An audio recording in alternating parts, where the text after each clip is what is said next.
If you haven't, what do you do to get there next year?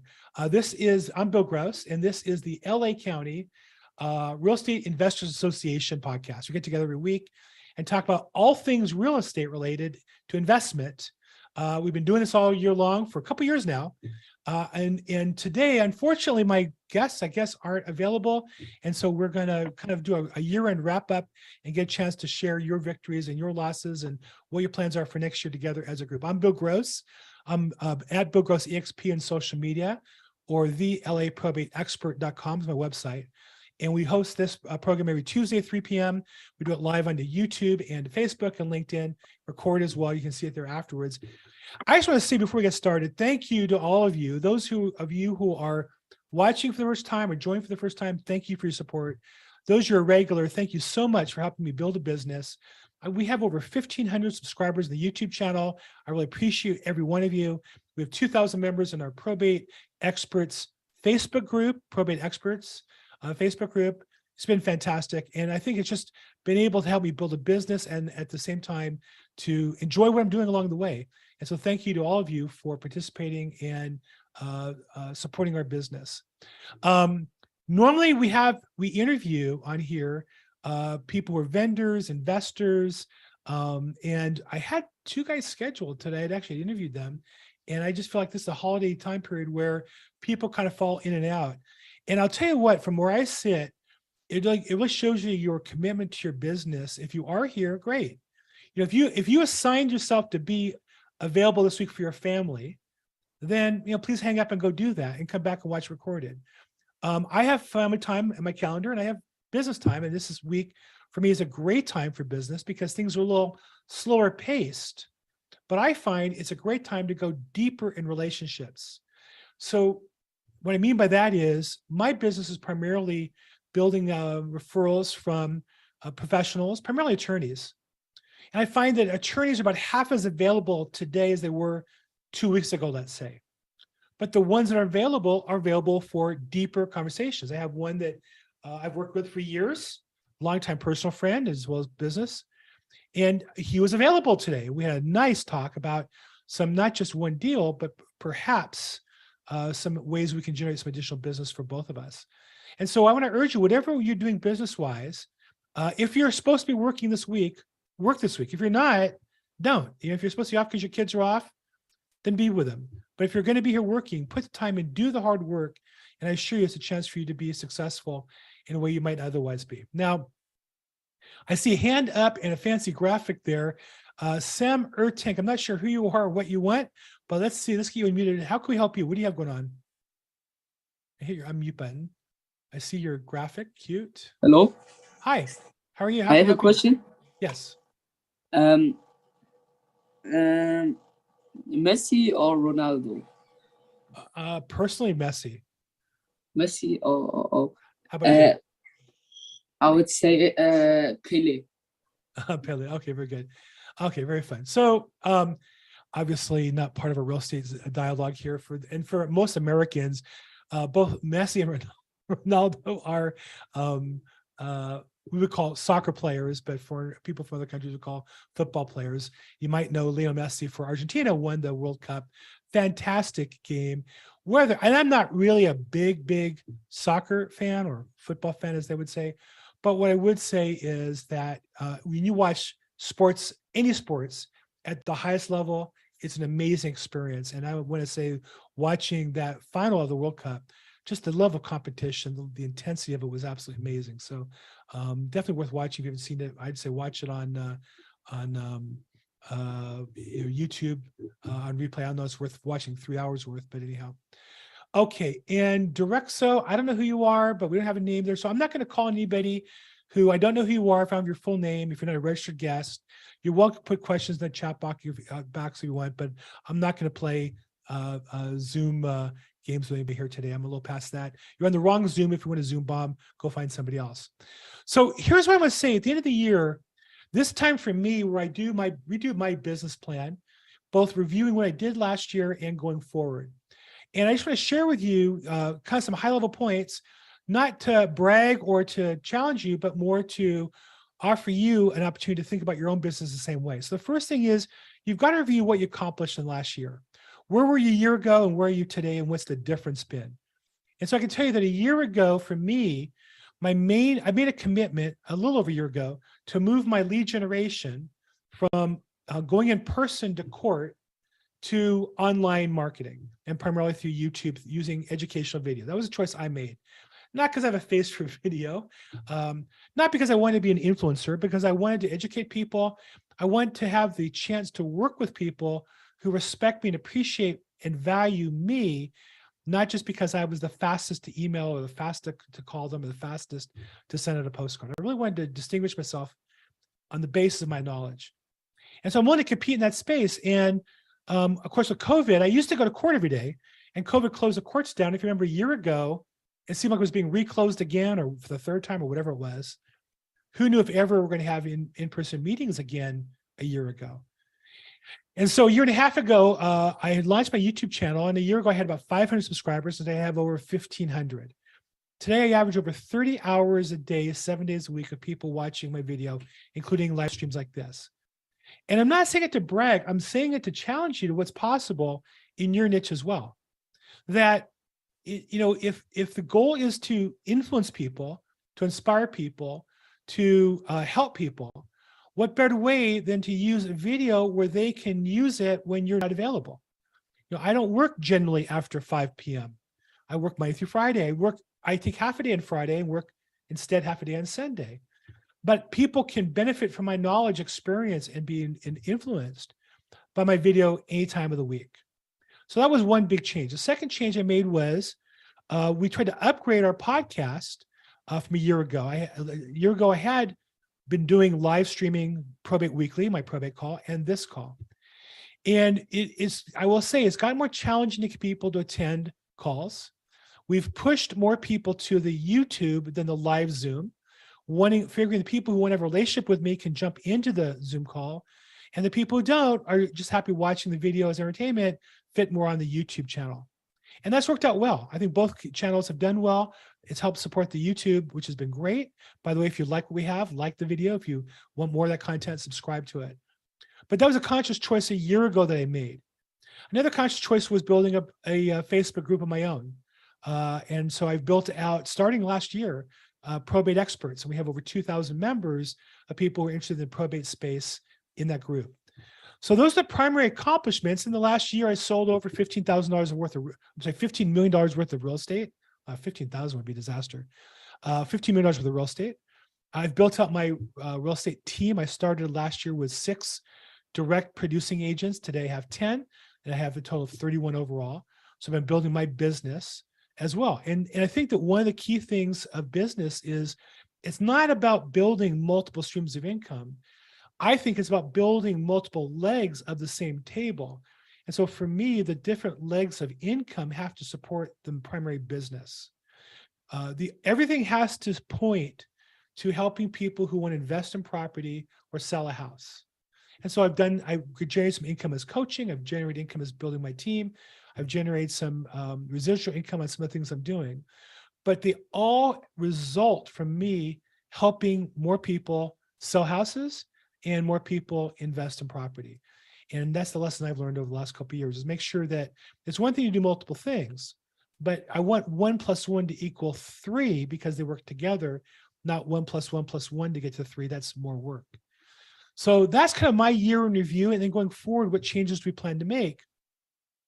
So I started this business with the intention of building a regional and a national platform. And so we're going to continue to do that. You're going to see over the next year, on this call, more focus on investing out of state, and in my probate, more building our national team. I have there now listings in, as we speak, in Michigan, Northern Virginia, what they call the DMV in Washington, D.C., in California, and in Texas. And so we're starting to build out our national platform. It's been a result of a lot of work over last year. That's been testing phase the last 30, 60 days, and now we're going full in on that for the next year. So I hope next year to be much more focused on a national platform of real estate listings and building on my team members. So that's my basic focus. I'm going to put the details to a plan. What I do normally is I used to be behind me, but in another room, a big whiteboard. It rolls on wheels, and it's about, 10 feet across and about 4 or 5 feet high. and I sketch out my major goals. And then from there, I update my business plan. So that's the process I'm going to be going through here between really tomorrow through Friday. And then when we hit the 2nd of January, I'll be off because USC is in the Cotton Bowl. And then the 3rd up and running back starting the new year. So that's my plan for the year. How about you guys? What are your big accomplishments for the year? Or if you want to share with us, what are your goals for the upcoming year? What are your big goals or objectives? And then how can we help you guys achieve those? Anybody want to share? Could you just raise your hand or put in the chat box or wave your hand if you're on video? No? There you go. William, is that you? Is that raise your hand or is that just, yeah, there you go. Okay, let's get here. Unmute. What's up, William Elkins? How you doing, Bill? Doing great, man. What are you up to? Good. Look at you with a coat on and dress shirt. What's going on? Well, I have my my private car service business as well. So I'm out here in Malibu. Nice. My client is across the street at Nobu. Very nice. So you guys need any transportation over the holidays and New Year's, I'm here for you. Put your info in the chat box. Oh, for sure, man. Yeah, things have slowed down a bit on the real estate end.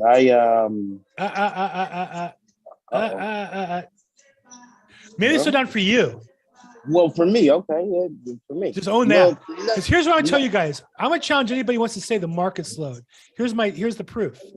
Show me your numbers. I'm in the MLS, the Claw MLS, combined LA West Side. Our sales are down 50%, but our agent activity is down over 50%. So there's plenty of business for those of us still working. I took a listing last week. I'm working on one still for this week. There's plenty of business. Right. Well, yeah. So I'll rephrase that. Thank you. My pipeline has dried up. Okay. How about that? Well, I'm not happy to hear that. And, but it is what it is. But I closed it out strong. I had about 4 closings, and nice. As you know, with probate, it's a process. You don't make the call and get the listing the next day. They have to get the letters of administration. So I would say I have about 5 solid petitioners that are on the hook, but they've all decided that they wanted to wait until the first of the year. And I really was indirectly, not pressuring, but indirectly, alluding like, look, the holidays are the best time to list, you corner the market. But they were adamant that they wanted to wait. So I said, no problem. So I'm very excited about January. I think I'm going to clear it. The floodgates will open. I mean, outside of that, man, I would say I have about 10 potential sellers. So I just already know and feel it that it's just going to pop, man. It's just going to pop. Because we've been working, my assistant. I should have a full house listings by February. Nice. Well, here's what I'd say is I can guarantee you this. As good as your business is with 10 sellers ready to go, it'd be better with 11. I hear you. Challenge me. Yeah. Better with 12. That's why I tune in. You're always raising the bar. Absolutely. The goal is to start out the year with great momentum. Mm-hmm. So the pipeline will be full the whole year. Yep. Yep. And that's my goal. That's why I feel I had to just kind of breathe easy because they didn't want to list this year, in December, but still following up, sending the Christmas cards, and it's gonna happen, It's gonna happen. So, and then we're gonna just keep it rolling from there. But I really like to ride the momentum wave. Momentum is critical. It's everything right now. Because what's going to happen is the unit count's going to continue to be lower than it was. The press will continue to say that's bad. Our colleagues are going to tell, just like you said, say the market's slow. But if you're the person saying, well, that's funny. Personally, I have 4 pending escrows. I have 2 listings. I'm about that way to my 3rd or 4th. And I'm not counting ones I referred out that team members have. I'm talking about my own production. And so that momentum, people will do business with. Everybody wants to work with the hot person. Everyone wants to work with a person who's busy, and you got to be that person. So suck it up, do what you got to do right now to get that momentum. And they're just like surfing, just ride that wave as far as you can. So let me ask you a question. Where would you say your business is coming? These 4 listings that you have, where are they coming from? The courthouse? What are you referrals? I'm talking to people. So I work every day. I sit here at my desk. I say 8 o'clock. Truth is about 7:45. Have a cup of coffee and getting ready. On the phone, 8 o'clock to 12, doing new business development every day. Every day. Cold call petitioners? No, I don't cold call petitioners. I don't cold call anybody anymore. I've in my career talked to so many people now. I'm going back to people I already know. I have so many people I know already, and that's the thing that the Mike Ferries and them don't teach, which is if you really did call 40 or 50 people a day, made those contacts, and did that after 5 years, and you went on 1 or 2 appointments a day. Let's say 1 appointment a day. 1 appointment a day, 200 work days a year is 200. At the end of 3-5 years, you've met 1,000 people. You can just call those 1,000 people back every 9 days the rest of your career. You'd be busy the rest of your career. That's the goal. The goal is to get business with people who want to do business with you, not you having to chase people that you want to do business with. And so, and the mistake agents make, investors and agents, is they treat each transaction like it's a job. Either get the deal or you don't. Then they go to the next one. You get the deal or you don't. As opposed to, you don't get the deal yet, you put them in your nurture box. You go on to the next one. You put them in the nurture box. Then the nurture box eventually raises their hand and say, hey, we're ready to go. And you deal with them. And the next one says, we're ready to go. So it's a business is where you look at your prospects and the people who want to do business with you as an asset that you own, that you want to build and maximize the value of. Real estate agents who treat their business like a job, they're in a commission job business. They're just constantly looking for new deals, never building any equity in their business. Are you having small talk with these venture relationships, or you just asking for business when you? No, I never ask for business. I look for how can I help you? Hey, Will, it's been a while since we talked. Just want to call, wish you happy New Year. How you doing? I'm still doing real estate. I've never seen you on my podcast. How can I help you? What's going on with you? I know a lot of people. Are you still investing? You looking to invest in real estate? But are you saying that can't that be redundant if you're saying that to them every time you call, and then they're like, you're just calling me for business?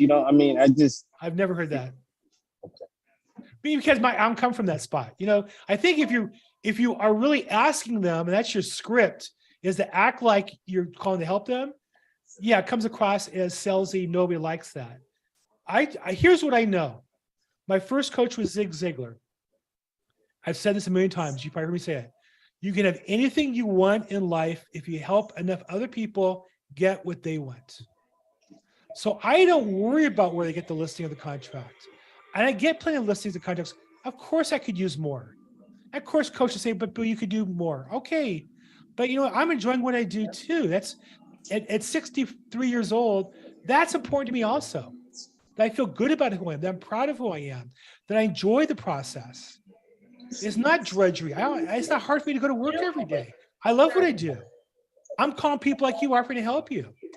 And by the way, people like you call me all the time with deals that I end up selling for them or helping them or whatever. That happens as a result of my calling to help people. When you look to get the deal, this business is, whether you're an investor or a salesperson, when you're looking to get business is very tough, hard, drudgery, miserable, degrading. When you realize you're in the best vehicle ever created to create wealth for other people, then you just call to help them. How can I help you? William, how can I help you sell another house? One is get your mindset right. I know that about you because we've talked for a while. Don't tell me the market's slow. That just means you were slow. Don't wish the market was better. Be better. Work better. Right. How many houses do you have to sell next year to where you could not afford to drive private car service? Mm-hmm. See, I like to know that number, and I like to help you get there. Does that mean money in my pocket? Maybe not from you, But the way the world works, I'll get business as a result of that. I don't care. It'll all work out. Maybe it's faith. Maybe it's my religious faith. I just believe that's how the world was created. If I help you, it all kind of works itself out. I don't really think much about it. Right. No, absolutely, man. Absolutely. And I have to do, I've been focusing so much on the, the petitioners and just the aggressive prospecting. I neglected some of my sphere this year. Number one. And I have to do a better job of it. Of course, number one. Always, all your sphere is the people, is the prospects you talked to last year. That'd be like, farming and planting seeds, and the ones that pop up in 2 days, you collect, the rest you kill. That's all ignoring your spheres. And the second thing is, when you call petitioners, are you calling them to help them, or are you calling them to get money from them? Oh yeah, man. I mean, it's definitely my niche. I mean, I resonate very well, and they listen. So it's just a matter of being patient, at least with them. And No. There's only two possibilities.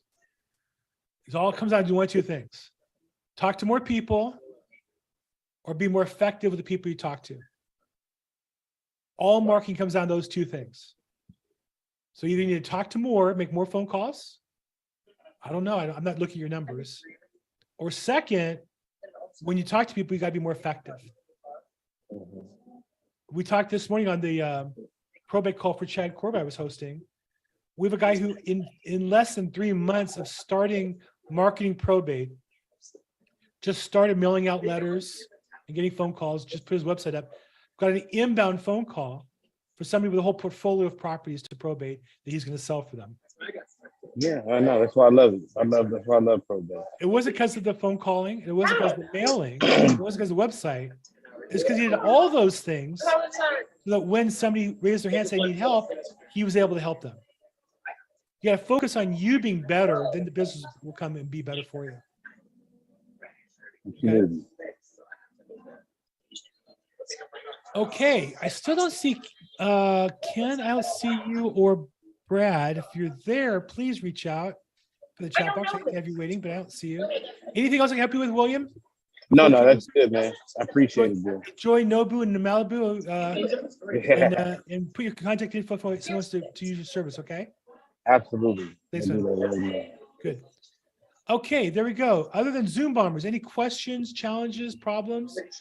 Just a reminder, the second Thursday of every month, our host event is the LA County Real Estate Investors Association. And we have a free event every month. It's we call it Culver City. It's really West LA, near Culver City on Motor Avenue. And we get 250 people. So if you're there to meet people, it's a great opportunity. As well as we have about 50 vendors. I'm one of the vendors there. Free event, free parking. I'd love to have you there. It's the Thursday, January 12th. It's always on the second Thursday of the month at 6:30 at the Iman Center in the Culver City area. So if you're in the area, I'd love to have you come to that. And if you want more information, go to LAREIC.com for LA Real Estate Investment Club, LAREIC.com. Love to have you visit or come as a guest. Okay, so we got William's contact info. Great. Winston Covington, thank you so much. Who else has a question, challenge, problem? Want to celebrate something you finished this year or commitment for next year you want to share with us? Anybody? Besides you all rooting for, oh, there we go. Sam Shapiro Klein. Sam, I don't think we've met. Have we met before? We've not. Thanks for hosting. This is my first time on with this group. Welcome to call. Nice to meet you all. Just an introduction of myself. I'm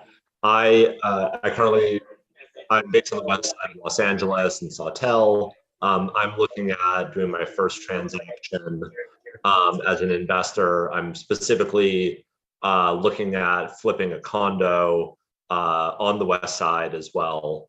And so part of my aspiration is that over time I want to get to ground up development.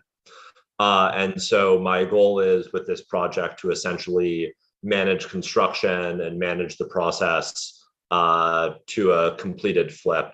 And so to sort of get that under my belt in, not just the deal evaluation and the financing process and building a team of vendors and what have you, but sort of really putting it all together before moving on to more complex projects. I'm full-time employed separately from this as well. So one of the things that I'm thinking about a lot right now is whether to use a general contractor or whether to try to GC it myself and use different folks for pieces of the job. I'm kind of interested whether people have been in this kind of position, what they think about the trade-offs between using a GC versus, piecing it together. So I think you always have to get advice that's appropriate for you, not appropriate for other people. So I can share my experience, but that was either good or bad for me. But what I would say that having interviewed a lot of investors, and I have a lot who are successful investors who are clients, I would say that there are two things I would say. One is, in any business, the question often should be who, not how. That you can learn how to do all these things, but to learn all of them is just going to require some amount of time. Whereas if you find the right who, you speed up your process. And so I think you want to think of the unserved areas as the ones that you want to work and try to fill in all the others. Like you want to play to your strength. My strength is deal making, negotiating, contract, sales. And so I find deals, but I'll bring in an investor who wants to do all that. Because frankly, not only am I not good at it, I don't enjoy it. Like I just don't care to price out materials, and it just, I don't know. And I don't mean to put it down. I think you have to play with what you like to play with. And those are just toys as a kid I never enjoyed, whereas my brother did. And so you need to find, if you want a GC because you want to bring in expertise, you should find one. If you ultimately want to learn how to do that, then you need to do it on your own until you learn how to do it to do well. So I think you have to think about, especially when you're part-time though, the mistake I see people make is you can take on too much. If you only have a certain amount of time, that's where the roadblock becomes. Now you can't make the decisions and visit and do the things you need to do.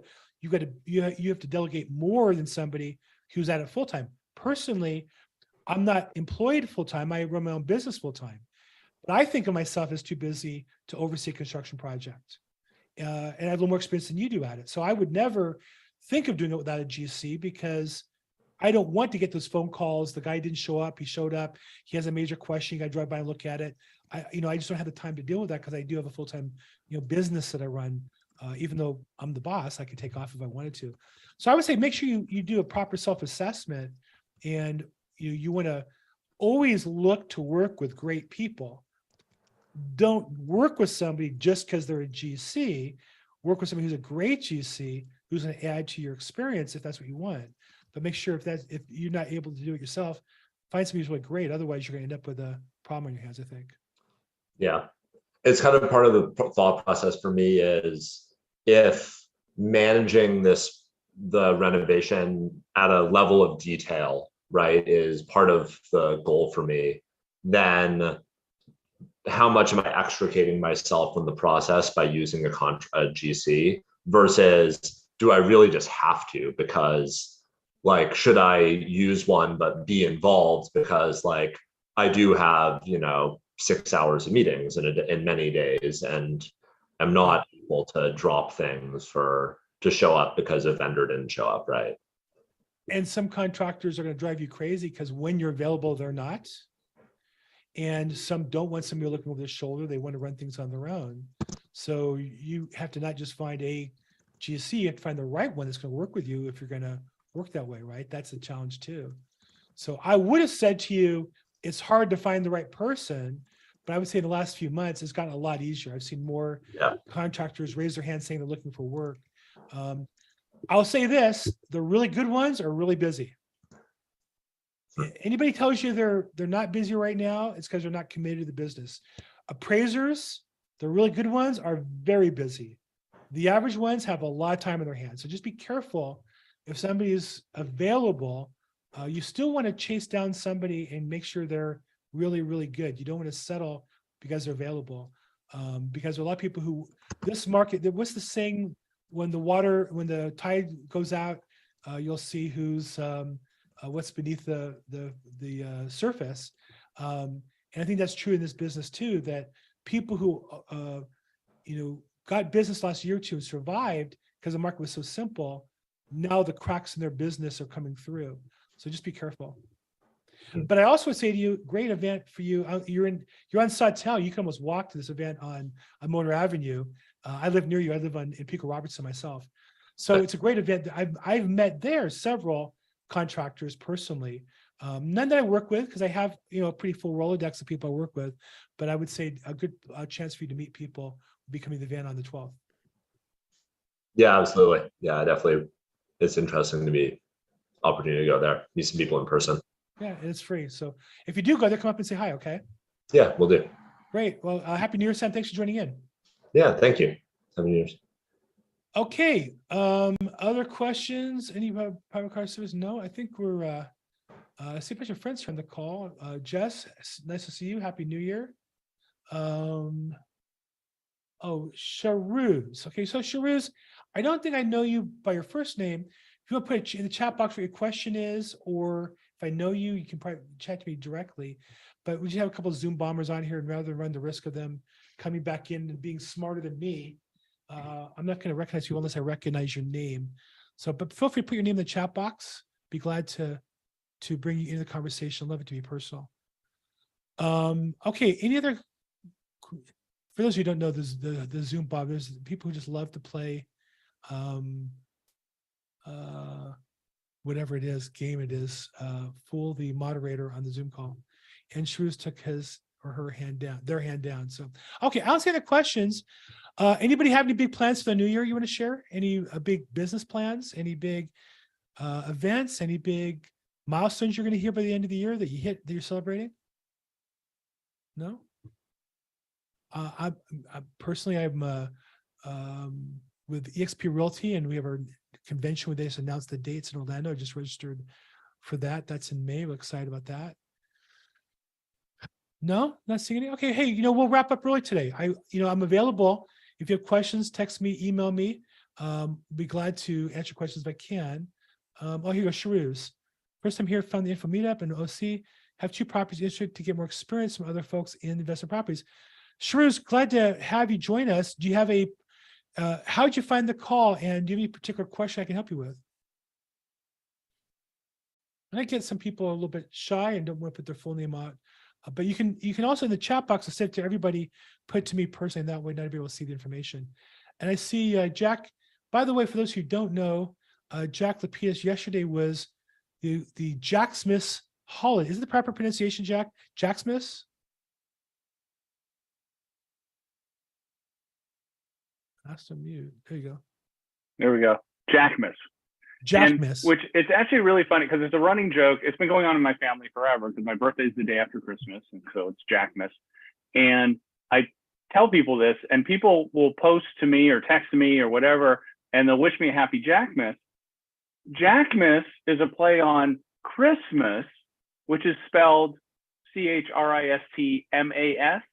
and people will send me happy Jackmas, Jackmus, for some reason. And I haven't quite figured that one out.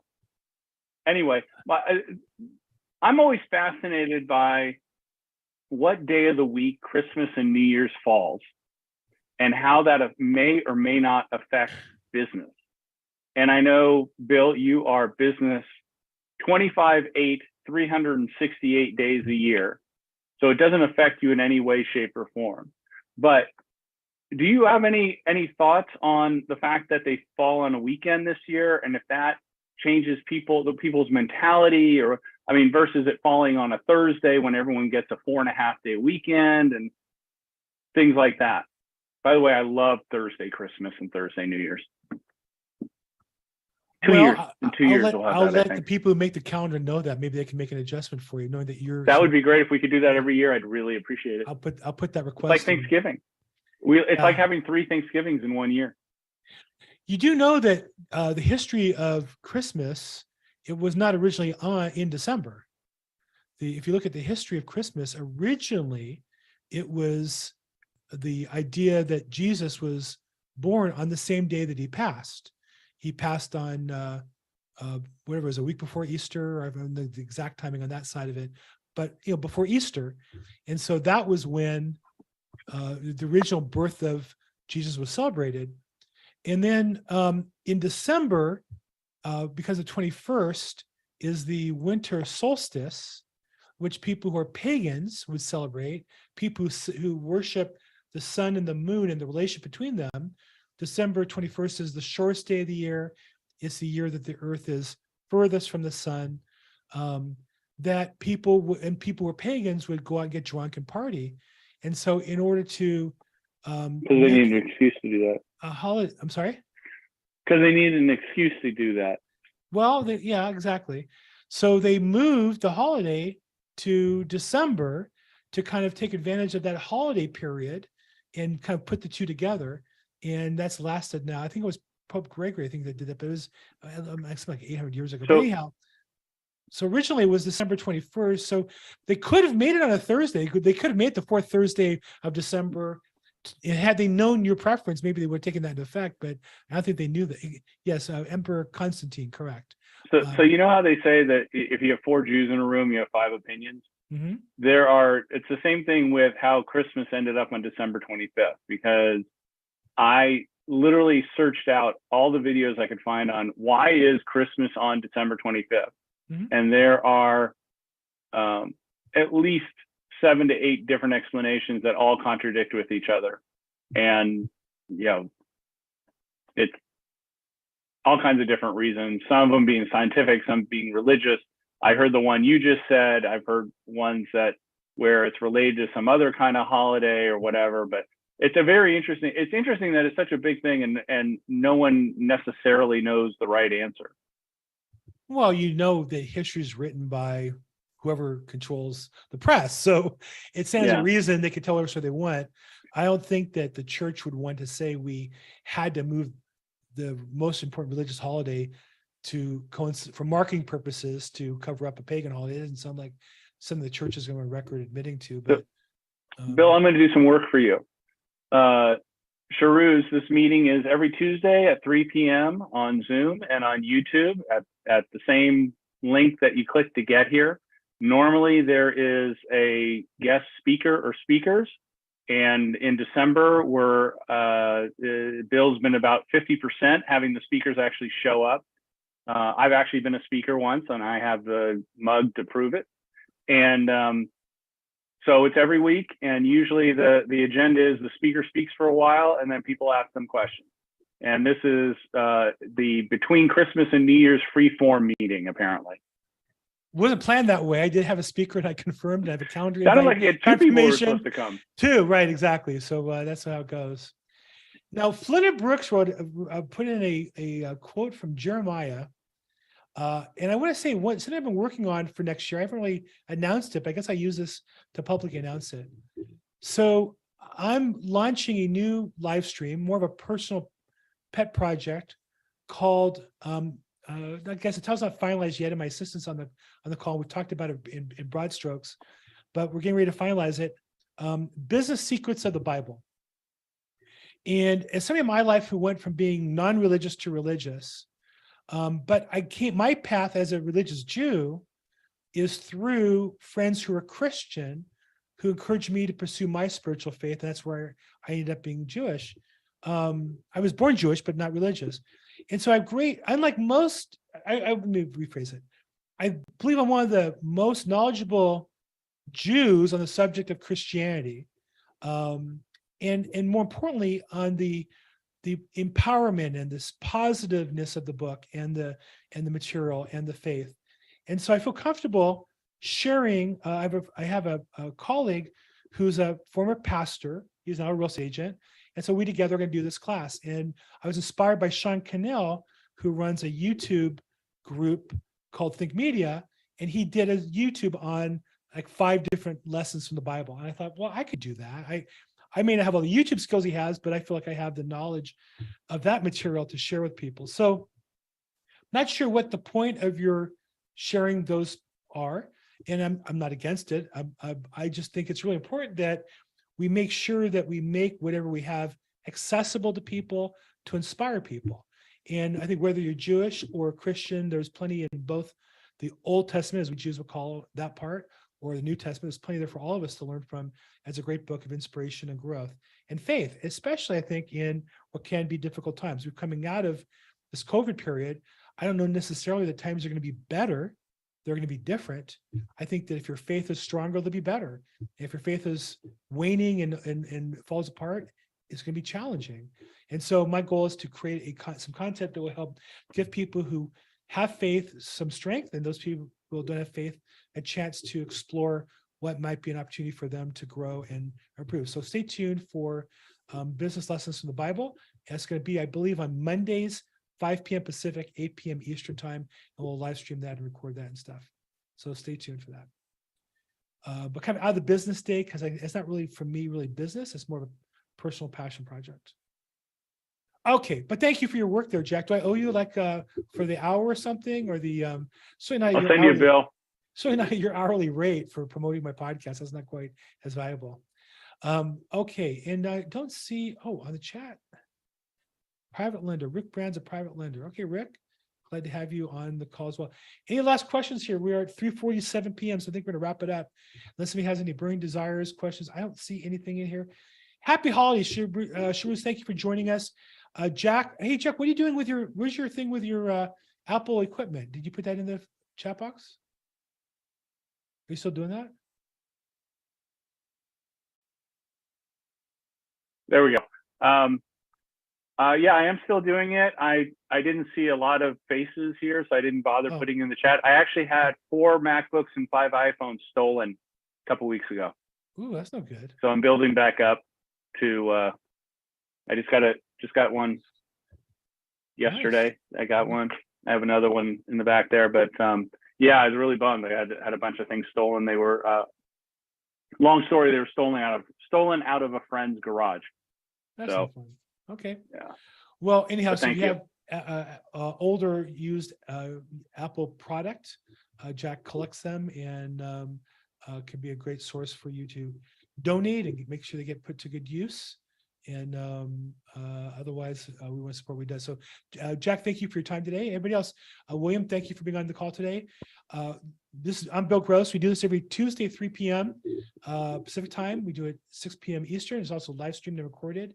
And love to have you join us. If you're interested, call, text, email if I can help in any way. And either way, have a great new year. And we'll talk to you guys soon. Thanks so much.